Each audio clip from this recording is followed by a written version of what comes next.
Hey, what's going on, fellas? So we did get the futures gap down, and thankfully we did get a recovery because this could be setting up another opportunity for the short side. As you guys know, the position that I was building out was with a risk off of 691.66, which is the top of potentially this up thrust, right? So what we were looking at was potentially this being, and this could still be the case, this being the up thrust, this being the UTAD January 13th. Unfortunately, the follow through of this leg lower was a bear end log, and then subsequently to that, it wasn't just a simple reversion back through the end log, it was actually news, right? So you got to think, you're probably not going to sell off of the top of the news move right here. You're probably going to extend a little bit further up, at least through the gap at the gap closure, which is what we were looking for, which is tying in really nicely with the confluence here to the up thrust high, right? Which is the gap fill here. That's where they were putting their seller orders sitting at. And one thing that I would like to mention about this trade is I'm not really too worried about my core position for March, to be honest, because we were obviously entering into this position throughout here on January 13th and on these lower highs, and nor do I have the size that because obviously down here was a scale off day. I didn't realize much on my position down here. The reasoning why, and it's a little bit unfortunate, but this is simply just how sometimes the game works, is that Target was down into this gap. They were bidding down into this gap actually, and I did not see. I saw potentially, I did see reversion to the end log, right? I did see this gap getting some sort of UTAD test slash lower high. Um, Around expiration, right? But on the day of expiration, it happened. However, it didn't pull into the gap like we would want it to pull into the gap, meaning that it pulled into this previous day high and it swept ever so slightly. And then it broke above with the news and then closed right on top of that level, and then gapped up subsequently to that the next following session, right?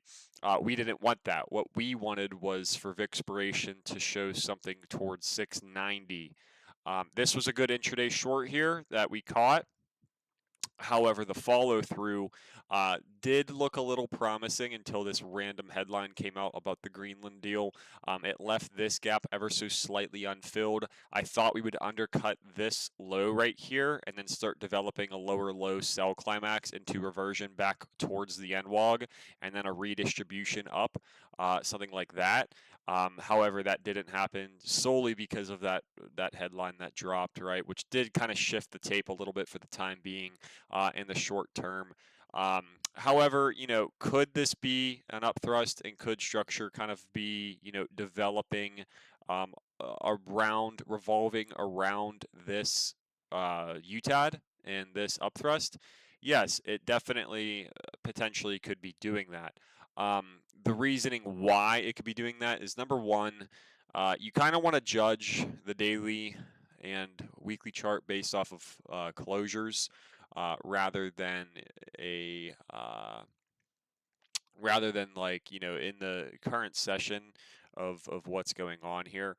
Could this be the UT and then a UTAD is brought by the earnings week that we have here as well as FOMC, and then we get some sort of like LPSY action into like a further report down the road into like the Feb OPEX with NVIDIA.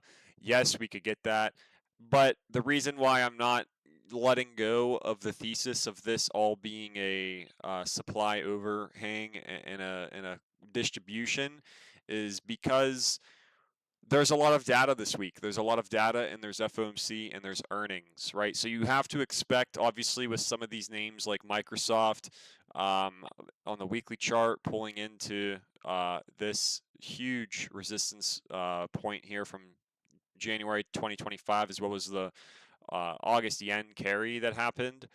That's a massive level, right?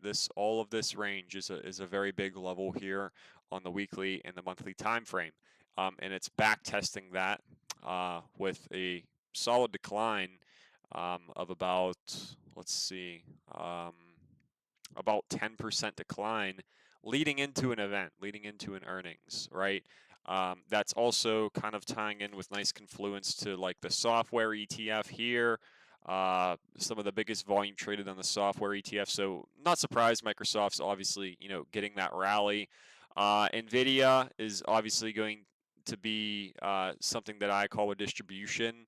And it's really hasn't moved anywhere, and it really hasn't shown any notable strength or any notable weakness. I would say on the larger perspective of all of this, this is 100% a change of character happening. AVGO, same thing, very unimpressive. We're basically just getting earnings run-ups happening off of key support levels into earnings reports. Same thing going on here with Apple off of this 245 gap level. And a really nice dip and slippage underneath that quarter one high, right? However, when you're declining however many percent peak to trough, 12% uh, within is that 50 within 18 trading days, that's a big deal, right? That's a big deal for sure. Um, so we have to consider all of these things being a possibility. Um, you go over to like the QQQ chart, and we've been talking about the QQQ as well. This one, just haven't really traded this one and haven't really been on this one with a big uh, focus here solely because of how it looks structurally. It just looks like a lot of consolidation and chop that has a tough. There's a tough read on this one. We did talk about this phantom print up here on the January 15th session. If you guys take a look, this is a phantom print. It's a ghost wick. It goes up to here at like around 620, 630 flat. And then right above is that 632 gap fill. And this could potentially be, that's actually not it's not like a ghost wick. It appears on the intraday, but I think that that order did get hit through the dark pool.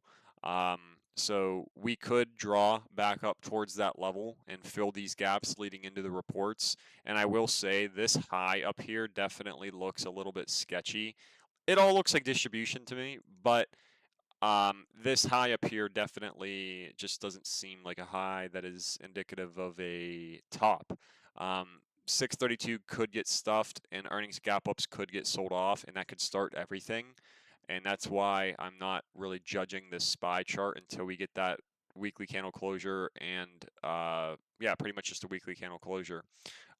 SPY weekly, I already told you guys this does kind of have a bullish look to it, but with the amount of data that we're heading into in the FOMC and the PPI and so on and so forth, I don't really make a assumption until we get through that data.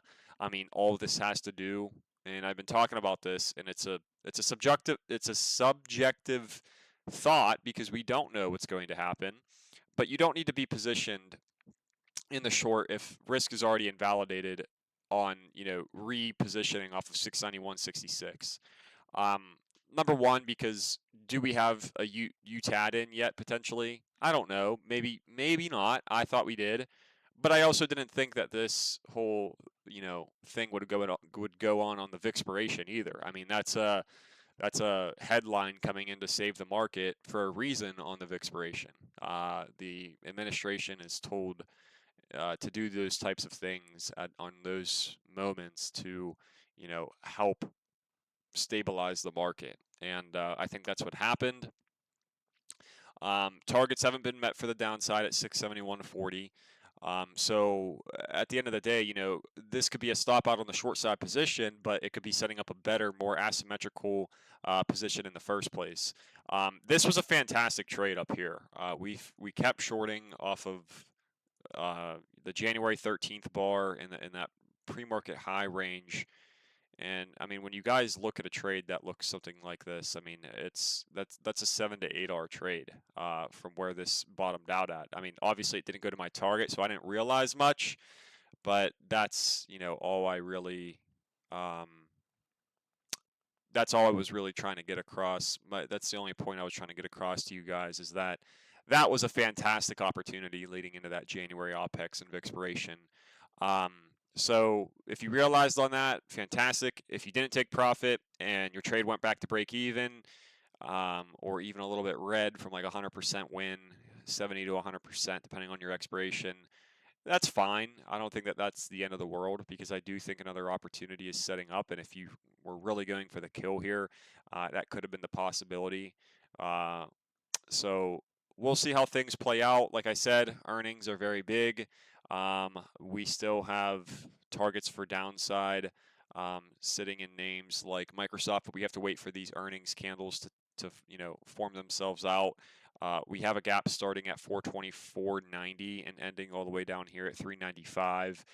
We obviously have Apple being in a moment of very, very critical price action here off of like the quarter one high and off of this level. Um, do we know necessarily what earnings are going to do? No, we don't. That's just not something that we can predict. Um, Amazon, same general thing going on here. When you take a look at like the overall sectors and like the overall baskets, I'm going to talk about the SLV short here real quick. I think that this is a parabolic short setup leading into tomorrow or potentially today. I took a position in ZSL. If you guys want to go take a look at ZSL, that is the bear ETF here, ultra short, ProShares ultra short silver. This is a really fantastic. This is a leveraged tool, and we put in record-breaking volume here for ZSL here on the weekly or on the daily time frame here already, with 2 hours and 21 minutes left in the session. We go over to ZSL or SLV, and we can see how this is record-breaking weekly volume here. Record-breaking weekly or daily volume here. Never mind. I'm sorry, not record-breaking, but the highest that we've seen since over here, which was all the way back in 2021, right? So, given the context of the extensions and overshooting the upper Bollinger Band, as well as 65% or so away from the 50-day moving average, I just think that this is it's getting that parabolic top, confirming volume. You're seeing obviously the IV really ramp up, and you're seeing the final capitulation from the short side, as well as potentially the FOMO. You could kind of see like the human nature taking place on why parabolic shorts happening, considering the short squeeze side of things, where people were trying to get in too early, step in front of the train too early. And this is why I said you have to properly pyramid into the position throughout each new significant high and push. And you guys could see currently how this one is actually starting to get its sell off on the right side of this session here on very large volume. So there's definitely some stuff taking place here where I think that this SLV can decline and engulf literally 2 to 3 days of price action, all the way back down towards like this 87 gap and potentially even lower. So we'll see how that takes place. But yeah, silver futures, SLV, ZSL, and even a few other ETFs in the silver world here, as well as other precious metals like gold.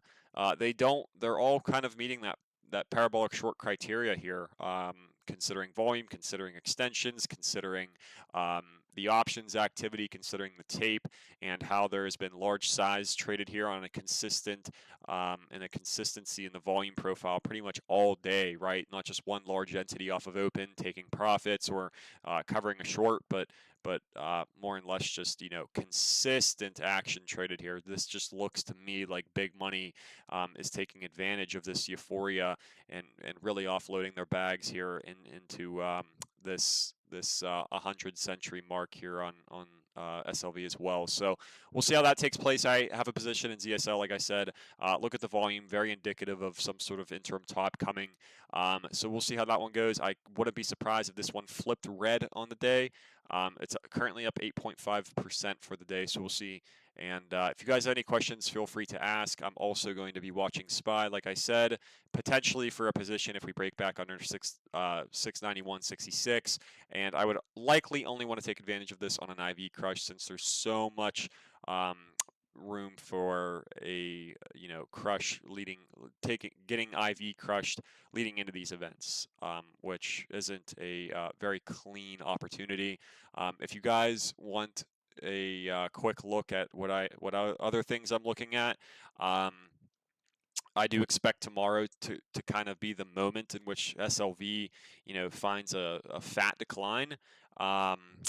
I wrote here short cover demand on a day of a gap up and a squeeze off the opening session is always going to outweigh profit taking supply, just because short covering demand is a buyback that is market order driven, right? So it's going to obviously result in a imbalance in the tape for just however long off the open that will last for. I would say pyramiding into the position over 5 different lots on your position to build out a full size is I think the best way to trade this. And this is what I posted here on SPY, just basically a loss of like the buy climax high, 690 flat, and potentially down we go off of something like that. NVDS looking like an accumulation potentially, so we'll see. So you guys have a good one, and if you guys have any questions about this, feel free to ask. Please block out all the noise. Understand that this is just simply meeting the criteria for a parabolic short side trade. Yeah, that's all I have to say.